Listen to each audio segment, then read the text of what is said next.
দর্শক সরাসরি দেখছেন কালবেলা, যুক্ত রয়েছে রাজধানীর রায়ের বাজার থেকে।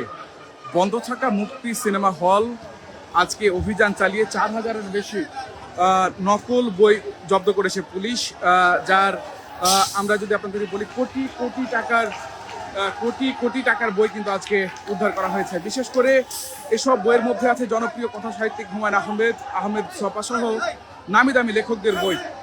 আজকে রাতে অভিযান চালানো হয় এবং অভিযুক্ত ছাপাখানার মালিকের বিরুদ্ধে কপিরাইট আইনে মামলা হবে বলে কিন্তু পুলিশ জানিয়েছে। ঠিক এই হলটি কিন্তু দীর্ঘদিন ধরে বন্ধ রয়েছে।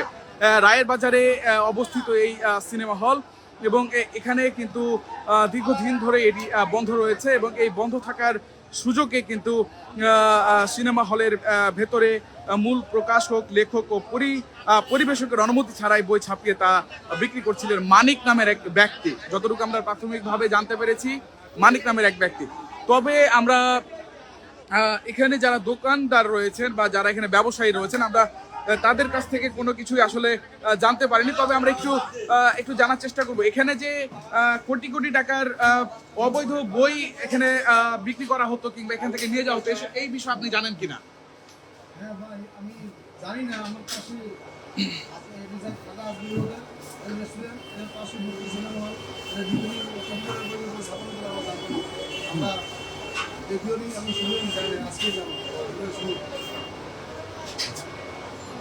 দর্শক, আমরা এখানে একজন হোটেল রয়েছে, তার সে মালিকের সাথে কথা বলছিলাম। আমরা আপনাদেরকে যদি একটু নিয়ে যাই যে এই বিশেষ করে যেটা মূল ফটক, সেই মূল ফটক দিয়ে কিন্তু বইগুলো ভেতরে প্রবেশ করানো হতো না। পেছন গেট রয়েছে একটি, সেই পেছন গেট দিয়ে কিন্তু এই বইগুলো ভেতরে প্রবেশ করানো হতো। আমরা যদি আপনাদেরকে সেদিকে নিয়ে যাই, আমরা আপনাদেরকে দেখানোর চেষ্টা করব। ঠিক এই পেছন গেট দিয়ে কিন্তু ভেতরে প্রবেশ করানো হতো বইগুলোকে, এবং ঠিক এখান থেকে কিন্তু আবার বের করে বাজারে ছেড়ে দেওয়া হতো। আমরা একটু ভেতরে যাওয়ার চেষ্টা করব।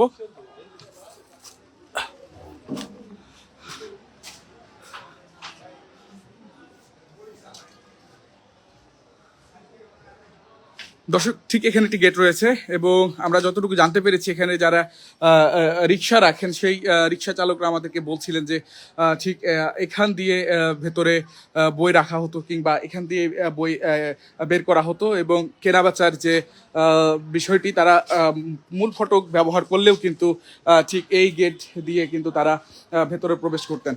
এখানে পেছন দিকে, অর্থাৎ এই হলটির পেছন দিকে কিন্তু একটি গেট রয়েছে এবং এই গেটটি আমরা যদি আপনাদের দেখানোর চেষ্টা করি। আমরা আপনাদেরকে আজকের অভিযানের বিষয়ে কিছু বলতে চাই। বিশেষ করে রাজধানীর রায়ের বাজারে মুক্তি যে সিনেমা হল, দীর্ঘদিন ধরে এই সিনেমা বন্ধ রয়েছে, হলটি বন্ধ রয়েছে। এই সুযোগে এই হলের ভেতরে মূল প্রকাশক, লেখক ও পরিবেশকের অনুমতি ছাড়াই বই ছাপিয়ে তা বিক্রি করতেন মানিক নামের এক ব্যক্তি। এবং আমরা আপনাদেরকে যদি দেখানোর চেষ্টা করি, এটি ঠিক হলের পেছন, অর্থাৎ এই পেছনের দিক দিয়ে আমরা যতটুকু অভিযোগ পেয়েছি, ঠিক এই গেট দিয়ে ভেতরে প্রবেশ করানো হতো বই, এবং এখান দিয়ে আবার কেনা বেচার যে বিষয়টি সেটি আমরা জানতে পেরেছি। বই চলে গেছে? আপনি কিছু জানেন না, বলতে পারবেন না? জানি না।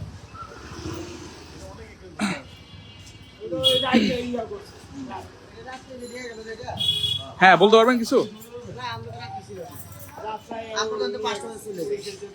আচ্ছা, এখানে যে বই কেনা বেচা হতো, অবৈধ বই কিংবা নকল বই, এ বিষয়ে কি আপনি কিছু জানেন কিনা, বা আপনারা যেহেতু এই রাস্তাতেই চলাচল করেন এরপর আপনারা কিছু জানতেন না? এই বিষয়টা কিভাবে দেখছেন? ধরেন আপনি একটা এই বিষয়টা আমরা দেখছি, এটা কেন হইছে, মাল সামানা পেপার আহে বইবারে না কি বলে, এটা বলতে ভালো। মানে পেপার দেখতেন, ভিতরে পেপার ঢুকাচ্ছে? কোন দিক দিয়ে ঢুকাতো? এই গেট দিয়ে ঢুকাতো। আচ্ছা, এতটুকু জানেন? কিছু জানেন এই বিষয়ে, ভেতরে নকল বই?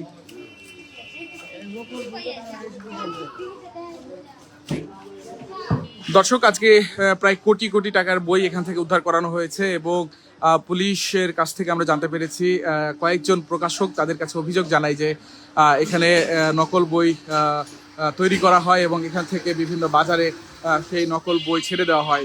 আমরা একাদশ এবং দ্বাদশ শ্রেণীরও কিছু বইয়ের কথা শুনেছি এবং সেই বইগুলো নকল করে বানানো হয়েছে। দর্শক, আমরা আপনাদেরকে দেখানোর চেষ্টা করছিলাম রায়ের বাজার থেকে মুক্তি সিনেমা হলে যে নকল বই এখানে এবং নকল বই বানানোর যে মেশিন সেটিও কিন্তু এখানে রয়েছে বলে কিন্তু আমরা জানতে পেরেছি। সেই চিত্র আমরা আপনাদের দেখানোর চেষ্টা করছিলাম এবং পেছন গেটের যে চিত্র সেটিও আমরা আপনাদেরকে দেখানোর চেষ্টা করছিলাম। আমরা আবারও আপনাদের সাথে যুক্ত হব, সেই পর্যন্ত সঙ্গে থাকুন কালবেলার। আমি এতক্ষণ আপনাদের সঙ্গে যুক্ত ছিলাম ইজমু আহমেদ।